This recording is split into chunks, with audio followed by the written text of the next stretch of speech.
ഇന്ന് ഞാനിവിടെ ഉണ്ടാക്കിയിരിക്കുന്ന അടിപൊളി ടേസ്റ്റുള്ള ഒരു മട്ടൺ റോസ്റ്റാണ്. ഇതൊരു ക്രിസ്മസ് സ്പെഷ്യലായിട്ടുള്ള റെസിപ്പിയാണ്. നിങ്ങൾക്ക് ഏത് ഇഷ്ടമില്ലാത്തവർക്കും ഈ ഒരു രീതിയിൽ നമ്മൾ റോസ്റ്റ് ഉണ്ടാക്കി കഴിഞ്ഞാൽ ഇഷ്ടത്തോടെ കഴിച്ചോളും.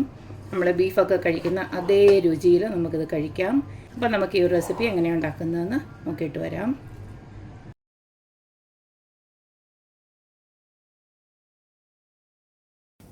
തനി നാടൻ രീതിയിലുള്ളൊരു മട്ടൺ റോസ്റ്റ് ഉണ്ടാക്കാനായിട്ട് ആദ്യം തന്നെ 1 കിലോ മട്ടൺ ഇതുപോലെ കഴുകി വൃത്തിയാക്കി ചെറിയ കഷ്ണങ്ങളാക്കിയാണ് വെച്ചിരിക്കുന്നത്.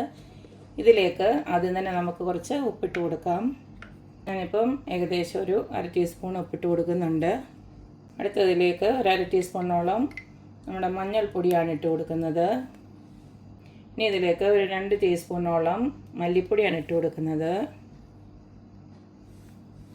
അടുത്തതിലേക്ക് ഞാനൊരു 3 സ്പൂണ് കാശ്മീരി ചില്ലി പൗഡർ ഇട്ട് കൊടുക്കുന്നുണ്ട്.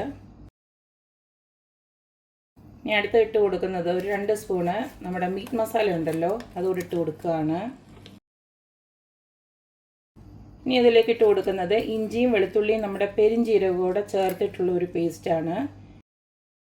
അതൊരു 1.5 ടേബിൾ സ്പൂണോളം ഇട്ട് കൊടുക്കുന്നുണ്ട്. ഇത് 3ഉം കൂടെ ചേർത്ത് ഞാനൊന്ന് ചതച്ചെടുത്തതാണ്. ഇനി നമുക്ക് വഴറ്റുമ്പോഴും ഇതിലെ കുറച്ചൊന്ന് ചേർത്ത് കൊടുക്കണം. അതാണ് 1.5 ടേബിൾ സ്പൂൺ ഇട്ട് കൊടുത്തത്. അടുത്തതിലേക്ക് ഒരു 4 പച്ചമുളക് ഇതുപോലെ ഒന്ന് ഇട്ട് കൊടുക്കുകയാണ്. അതുപോലെ തന്നെ 2 കതുപ്പ് കരിയാപ്പിലയോട് ഇട്ട് കൊടുക്കുകയാണ്. ഞാൻ എൻ്റെ തണ്ടും കൂടെ ചേർത്തിട്ടാണ് ഇടുന്നത്. അതുപോലെ തന്നെ ഇത്രയും പട്ട ഇട്ട് കൊടുക്കുന്നുണ്ട്. അതുപോലെ തന്നെ ഒരു 3-4 ഏലക്കയും അതുപോലെ തന്നെ ഗ്രാമ്പൂ ഇത്രയും ഇങ്ങോട്ട് ഇട്ട് കൊടുക്കുന്നുണ്ട്. ഇതിലേക്ക് കുറച്ച് വെളിച്ചെണ്ണ ഒന്ന് ഒഴിച്ച് കൊടുക്കുന്നുണ്ട്. നമ്മളിത് മൊത്തം വെളിച്ചെണ്ണയിലാണ്, തനി നാടൻ രീതിയിലായതുകൊണ്ട് ഞാൻ വെളിച്ചെണ്ണയിൽ തന്നെയാണ് പ്രിപ്പയർ ചെയ്യുന്നത്. ഒരു സ്പൂണ് വെളിച്ചെണ്ണ ഒന്ന് ഒഴിച്ച് കൊടുത്തതിന് ശേഷം നമുക്കിതൊന്ന് നന്നായിട്ടൊന്ന് ഇളക്കി വെക്കണം. എല്ലാം കൂടെ ചേർത്തൊന്ന് മിക്സ് ചെയ്തതിന് ശേഷം സമയമുള്ളതനുസരിച്ചിട്ട് മിനിമം 1 മണിക്കൂറെങ്കിലും ഇതൊന്ന് മാരിനേഷന് വേണ്ടിയിട്ട് മാറ്റി വെക്കണം. നിങ്ങൾക്ക് ഈ ഒരു സമയത്ത് നിങ്ങൾക്ക് ഫ്രിഡ്ജിനകത്ത് വേണമെങ്കിലും ഇത് ഒന്ന് കവർ ചെയ്തതിന് ശേഷം വേണമെങ്കിൽ ഒന്ന് ഫ്രിഡ്ജിനകത്ത് വെച്ചാലും വളരെ നന്നായിരിക്കും. ഫ്രീസറിനകത്ത് വെക്കേണ്ട കാര്യമില്ല, ഫ്രിഡ്ജിനകത്ത് ജസ്റ്റ് ഒന്ന് വെച്ചാൽ മതി. നമുക്കൊരു മണിക്കൂറിന് ശേഷം ഇത് ഉണ്ടാക്കിയെടുക്കാം. മട്ടന് മാരിനേഷൻ ചെയ്യാൻ വെച്ചിട്ട് ഏകദേശം 1 മണിക്കൂറോളം ആയിട്ടുണ്ട്. ഞാൻ ഫ്രിഡ്ജിനകത്തായിരുന്നു വെച്ചിരുന്നത്. ഇനി നമുക്കിതൊരു പ്രഷർ കുക്കറിലോട്ടൊന്ന് മാറ്റി കൊടുക്കാം. ഇതിനകത്ത് ഞാൻ പ്രത്യേകിച്ച് വെള്ളമൊന്നും ഒഴിച്ചു കൊടുക്കുന്നില്ല, കാരണം ഇത് നമ്മൾ റോസ്റ്റ് ആയതുകൊണ്ട് തന്നെ അധികം വെള്ളം വേണ്ടല്ലോ. അതുകൊണ്ട് തന്നെ ഞാനിത് പ്രഷർ ഒരു 3-4 പ്രഷർ അടിച്ചിട്ട് ഇങ്ങെടുക്കാൻ പോവുകയാണ്. മട്ടനൊക്കെ ദാണ്ട് ഇതുപോലെ ഒരു 5-6 വിസിൽ കൊടുത്ത് നല്ലതായിട്ട് വേവിച്ചെടുത്ത് വെച്ചിട്ടുണ്ട്. നമ്മൾ വെള്ളമൊന്നും ഒഴിച്ച് കൊടുത്തില്ലെങ്കിൽ തന്നെയും ഇതിനകത്ത് നന്നായിട്ട് വെള്ളം ഇറങ്ങിയിട്ടുണ്ടായിരുന്നു. പിന്നെ ഇത്തിരി കൂടെ ഞാനൊന്ന് വറ്റിച്ചെടുത്തിട്ടുണ്ട്. നമുക്കിതിലേക്ക് വേണ്ടത് ഇതുപോലൊരു 5 സവാള, മീഡിയം ടൈപ്പ് സവാള ഞാൻ അരിഞ്ഞ് വെച്ചിട്ടുണ്ട്. പിന്നെ ഒരു 5-6 അല്ലി വെളുത്തുള്ളി അതുപോലൊക്കെ ഇങ്ങനെ വെച്ചിട്ടുണ്ട്. പിന്നെ കുറച്ച് കറിവേപ്പില, പിന്നെ ഇതുപോലൊക്കെ ഒരു 4-5 പച്ചമുളക്. പിന്നെ അടുത്തതിലേക്ക് വേണ്ടത് നമുക്ക് തേങ്ങാക്കൊത്താണ്. നമ്മൾ ബീഫ് റോസ്റ്റൊക്കെ ഉണ്ടാക്കുന്ന പോലെ തന്നെയാണ് ഉണ്ടാക്കുന്നത്. അതുകൊണ്ടാണ് തേങ്ങാക്കൊത്ത് എടുത്ത് വെച്ചിരിക്കുന്നത്. ഇതിൻ്റെ ക്വാണ്ടിറ്റി ഞാനിപ്പോൾ ഒരു തേങ്ങയുടെ എടുത്തിട്ടുണ്ട്. നിങ്ങൾക്ക് വേണമെന്ന് വെച്ച് കഴിഞ്ഞാൽ കുറച്ചിട്ട് കൊടുത്താൽ മതി. എൻ്റെ റെസിപ്പീസ് കാണുന്നവർക്കെല്ലാം അറിയാം, ഞാൻ ഇത്തിരി തേങ്ങാക്കൊത്ത് കൂടുതലും അതുപോലെ തന്നെ കറിവേപ്പിലൊക്കെ ഇത്തിരി കൂടുതലിടുന്ന കൂട്ടത്തിലാണ്. അത് നിങ്ങളുടെ ഇഷ്ടത്തിനനുസരിച്ചിട്ട് എടുത്ത് വെച്ചാൽ മതി. നാടൻ രീതിയിലുള്ള മട്ടൺ റോസ്റ്റ് ആയതുകൊണ്ട് തന്നെ ഞാൻ ഒരു പാനിലോട്ട് വെളിച്ചെണ്ണയാണ് ഒഴിച്ചു കൊടുക്കുന്നത്. ഇതിലേക്ക് ആദ്യം തന്നെ നമുക്ക് തേങ്ങാക്കൊത്തൊന്ന് ഇട്ട് കൊടുക്കാം.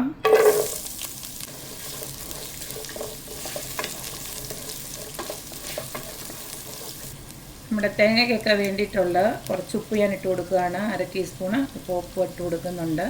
നമ്മൾ മട്ടനും ഉപ്പൊക്കെ ഇട്ടിട്ടാണ് വേവിച്ചെടുത്തേക്കുന്നത്. അതുപോലെ തന്നെ ഒരു 1/4 ടീസ്പൂണോളം മഞ്ഞൾപ്പൊടി ഇതിനകത്തോട് ഇട്ട് കൊടുക്കുകയാണ്.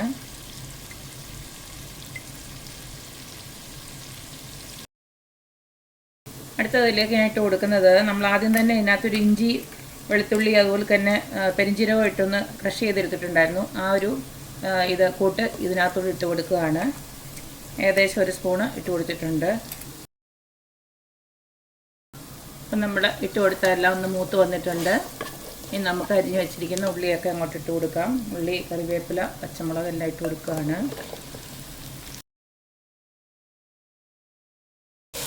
ഇതെല്ലാം കൂടെ നന്നായിട്ടൊന്ന് വഴണ്ട് വരണം.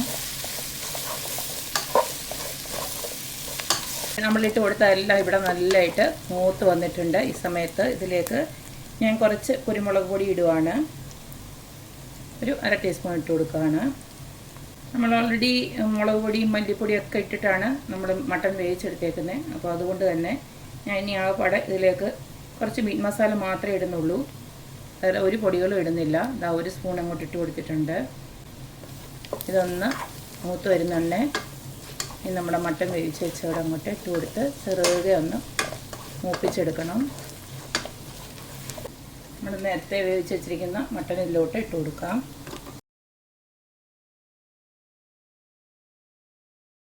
ഒരു 10 മിനിറ്റ് ചെറിയ തീയിൽ അതുപോലെ നല്ലതായിട്ടൊന്ന് വരട്ടിയെടുത്തിട്ടുണ്ട്. നമ്മുടെ അടിപൊളിയായിട്ടുള്ള മട്ടൺ റോസ്റ്റ് ഇവിടെ റെഡി ആയിട്ടുണ്ട്. നല്ല ബീഫ് പോലിരിക്കും. വേറെ ചവകളും കാര്യങ്ങളും ഒന്നുമില്ലാതെ ഈ ഒരു നമ്മുടെ ഈ സാധാരണ ഒരു മട്ടനൊരു വേറൊരു മണമാണല്ലോ. ചിലർക്കൊന്നും ഇഷ്ടമേ അല്ല മട്ടൺ എന്ന് പറയുന്നത് തന്നെ. അപ്പോൾ അതുകൊണ്ട് തന്നെയാണ് ഞാൻ ഈ ഒരു നമ്മുടെ സിനമൺ സ്റ്റിക്ക്, അതായത് പട്ടയും ഗ്രാമ്പൂ ഇലക്കൊക്കെ നമ്മൾ വേവിക്കാൻ നേരം തന്നെ ഒന്ന് ഇട്ട് കൊടുത്തത്. അതൊക്കെ ഒരു ടിപ്പാണ്. അപ്പോൾ മട്ടന് നല്ലൊരു മണമാണ്. അതുപോലെ തന്നെ ഈ ഒരു ബീഫ് മസാല ഇട്ടിട്ട് ഉണ്ടാക്കി നോക്കിക്കഴിഞ്ഞാലും നല്ല അടിപൊളിയാണ്. ഞാൻ നേരത്തെ ഇതുപോലെ ഒന്ന് ഉണ്ടാക്കി നോക്കിയിരുന്നു. അപ്പോൾ എനിക്ക് ഭയങ്കരമായിട്ട് ഇഷ്ടപ്പെട്ടു. അതുകൊണ്ടാണ് ഇന്നിപ്പോൾ ഇത് നിങ്ങൾക്ക് ഷെയർ ചെയ്തത്. അപ്പോൾ എന്തായാലും ഇതുപോലൊക്കെ ഒന്ന് ഉണ്ടാക്കി നോക്കുക. ഇത് നമുക്ക് ചോറിൻ്റെ കൂടെ മാത്രമല്ല, നമുക്ക് ചപ്പാത്തിയുടെ കൂടെയും നല്ല ചൂട് പൊറോട്ടയുടെ കൂടെ അടിപൊളി കോമ്പിനേഷനാണ്. എല്ലാവരും ഉണ്ടാക്കി നോക്കുക, അഭിപ്രായങ്ങൾ അറിയിക്കുക. അപ്പോൾ എപ്പോഴും പറയുന്ന പോലെ തന്നെ എൻ്റെ റെസിപ്പീസ് ഇഷ്ടമുള്ള എല്ലാവരും please like, share and subscribe.